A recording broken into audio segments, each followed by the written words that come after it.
Guys, welcome to my YouTube channel.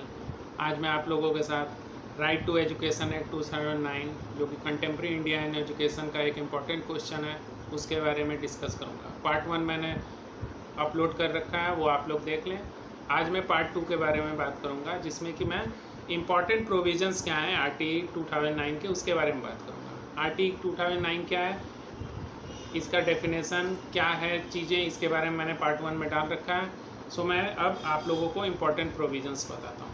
इसमें बहुत सारे प्रोविजंस दिए गए हैं। पहला प्रोविजन दिया गया right to free and compulsory education. Right to free and compulsory education का मतलब क्या हुआ कि कोई भी स्कूल जो है उसमें कोई स्कूल फ़ी नहीं ली जाएगी, कोई भी चार्जेज, कोई भी एक्सपेंस नहीं लिया जाएगा चाइल्ड से। एलिमेंट्री एजुकेशन उनको दिया जाएगा और जो भी बच्चा 6 ईयर से एबव का होगा उसको फ्री एंड कंपलसरी दिया जाएगा अप टू 14 ईयर्स तक। ये चीज़ें जो है फ्री एंड कंपलसरी एजुकेशन के पॉइंट्स में आती हैं आपकी। इसमें और भी चीज़ें दी गई। दूसरी ये दी गई कि जो भी बच्चा होगा उसको बुक्स, राइटिंग मटेरियल्स या जितने भी तरह की यूनिफॉर्म्स हैं वो फ्री ऑफ कॉस्ट दी जाएंगी। ये स्कूल की ड्यूटी है कि वो इस तरह की चीज़ें उनको अवेलेबल कराएं। अगर वो नहीं कराती है तो उन पर लीगल कार्रवाई भी हो सकती है। दूसरा इसमें दिया गया duties of appropriate government, local authority and parents के लिए। उनके लिए क्या दिया गया कि जो स्कूल लोग ड्यूटीज़ है गवर्नमेंट की, वो ये है कि वो ये इंश्योर करे कि जो उस जितने भी तरह की एजुकेशनल फैसिलिटीज़ हैं वो प्रॉपर जो है उन स्टेट्स में या उन जगह पे अच्छे से इम्प्लीमेंट की जाए। और दूसरा ये किया गया कि हर एक 1 किलोमीटर के अंदर जो है वॉकिंग डिस्टेंस होना चाहिए बच्चों के लिए। वहाँ पे 1 to 5 के लिए एक स्कूल होगा विदिन 1 किलोमीटर में। अगर वहाँ पे पॉपुलेशन जाता है तो एक से ज़्यादा भी हो सकता है। फिर क्या किया गया कि विदिन 3 किलोमीटर जो है क्लास 6 to 8 के लिए स्कूल होना चाहिए। और अगर बहुत डेंसली पॉपुलेटेड है तो वहाँ पे वो एक से ज़्यादा भी दिया जा सकता है। एज ग्रुप 6 to 12 होगा। फिर क्या किया गया, रिमोट एरिया जो हैं जहाँ पे डिस्टेंस बहुत ज़्यादा है वहाँ पे ये फैसिलिटी दी जाएगी कि वहाँ पे फ्री ट्रांसपोर्टेशन भी हो और क्या हो, रेसिडेंस भी। अगर मान लो कि बहुत दूरी है, घर से बहुत ज़्यादा है, तो वहाँ पे रेसिडेंस भी दिया जाएगा और फैसिलिटी ऑफ ट्रांसपोर्ट भी दिया जाएगा ताकि बच्चे ईजिली जो है अपने स्कूल जा सकें। इस तरह के स्कूल्स को ये बोला गया कि स्कूल जो है वो नेबरहुड स्कूल है, मतलब बच्चे के अगर नज़दीक स्कूल रहेगा तो आसानी से जा सकता है। और इनमें ये भी दिया गया कि जो प्राइवेट स्कूल है, जितने भी तरह के प्राइवेट स्कूल हैं उसमें 25% जो इनरोलमेंट होगा वो डिप्राइव्ड क्लास जो है, मतलब जो EWS कोटा जिसको कहा जाता है उसके अंतर्गत होगा।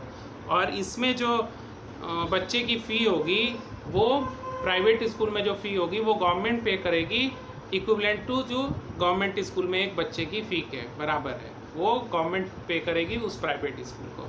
और कोई भी प्राइवेट स्कूल इस चीज़ से डिनाई नहीं कर सकता कि वो जो डिप्राइव्ड क्लास हैं या जो बैकवर्ड क्लास के बच्चे हैं उनको एडमिशन देने से डिनाई नहीं कर सकता है। इसलिए क्योंकि अगर इस तरह के एडमिशन को और इस तरह की फैसिलिटीज़ को अगर कोई भी स्कूल अगर नहीं देता है तो उस पर लीगल कार्रवाई भी होगी। दूसरा ये है कि सेंट्रल गवर्नमेंट का ये काम है कि वो एक नेचुरल करिकुलम बना के और वो लागू करे। स्टेट गवर्नमेंट का ये काम है कि स्कूल बिल्डिंग के मेंटेनेंस या जितने भी तरह के फंड सेंटर दे रही है वो उसको अच्छे से लागू करें। तो इसमें हर एक समाज के हर एक लोगों के लिए ड्यूटी दी गई है। फिर दूसरी जो तीसरी पॉइंट है वो राइट, इसमें क्या है, ड्यूटीज ऑफ टीचर। टीचर की क्या ड्यूटीज़ है कि वो रेगुलर रहे, पंक्चुअल रहे, अटेंडेंस उसका एकदम पंक्चुअल रहे, अपने क्लास को सही से मेंटेन करके अच्छे से ले। और ये कि जो करिकुलम दिया गया उसको टाइम पे कंप्लीट करें। स्पेसिफिक टाइम होता है हर एक का कि इतना टाइम पीरियड में करना है। फिर जो है उसके बाद असेसमेंट टेस्ट वगैरह कंडक्ट करें। फिर हर एक बच्चे को जो है ये फैसिलिटी दी जाए कि अगर वो उस थोड़ा सा वीक है या उसको कोई भी चीज़ समझने में दिक्कत हो रही है तो उसको स्पेशल ट्रेनिंग दिया जाए अगर रिक्वायर्ड। और फोर्थ इसमें पॉइंट आप लिख सकते हैं कि PTM जरूर होना चाहिए, पेरेंट टीचर मीटिंग।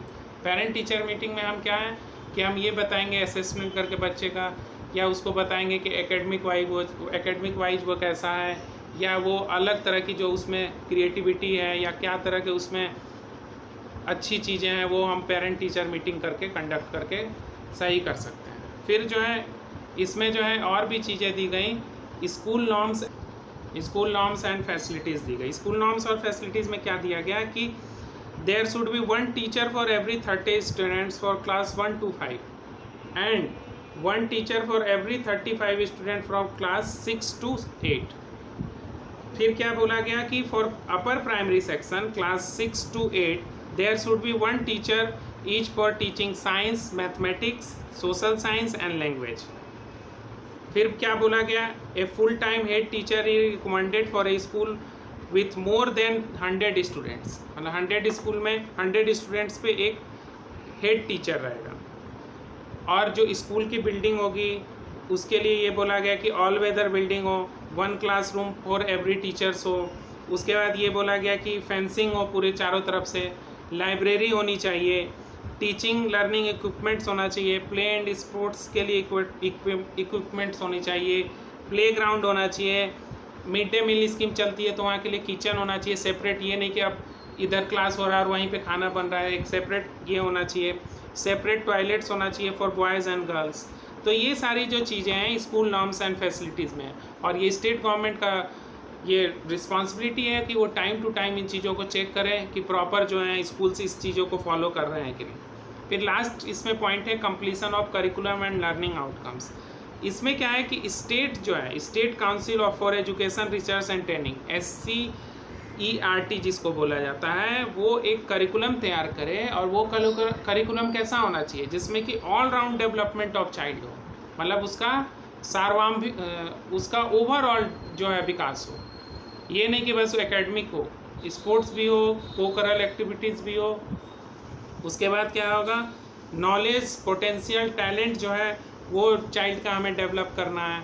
तो ये लर्निंग आउटकम्स होने चाहिए। मतलब अगर आपने पढ़ाया कुछ तो उसका टेस्ट लो ताकि पता चले कि उसको कितना नॉलेज हुआ।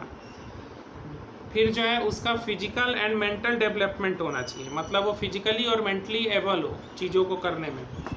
लर्निंग थ्रू डिस्कवरी हो, लैब्स हो, वहाँ पे एक्सपेरिमेंट्स कर सके बच्चा, एक्टिविटीज़ हो, ऐसा इन्वायरमेंट क्रिएट किया जाए जिसमें बच्चे जो है डिबेट करें आपस में, और ऐसी एक्टिविटीज़ परफॉर्म करें जिसमें वो कुछ इनोवेटिव करें, कुछ डिस्कवरी करें।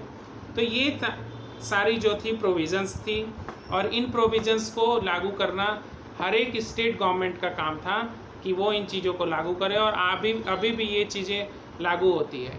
इसमें एक और चीज़ थी, नो डिटेंशन पॉलिसी, मतलब क्लास 8 तक के बच्चों को फेल नहीं किया जा सकता है। लेकिन 2019 में उसको अमेंडमेंट करके अब उसे हटा दिया गया है। सो नो डिटेंशन पॉलिसी अब हट चुकी है। तो अब ये हमारा क्वेश्चन कंप्लीट हो गया। फर्स्ट पार्ट में मैंने RTE के बारे में बताया है कि क्या होता है, कैसे है, और सेकंड पार्ट में मैंने इंपॉर्टेंट प्रोविजंस बताए हैं। आई होप आपको ये वीडियो पसंद आएगा। आपको अगर किसी तरह का सुझाव कमेंट में देना हो इसके बारे में तो आप कमेंट बॉक्स में ज़रूर लिखें। और ये क्वेश्चन बिल्कुल आएगा हमारे एग्ज़ाम में, इसलिए इसकी तैयारी अच्छे से करनी है। ये 4 और 8 मार्क्स दोनों में किसी में भी आ सकता है। Thank you very much.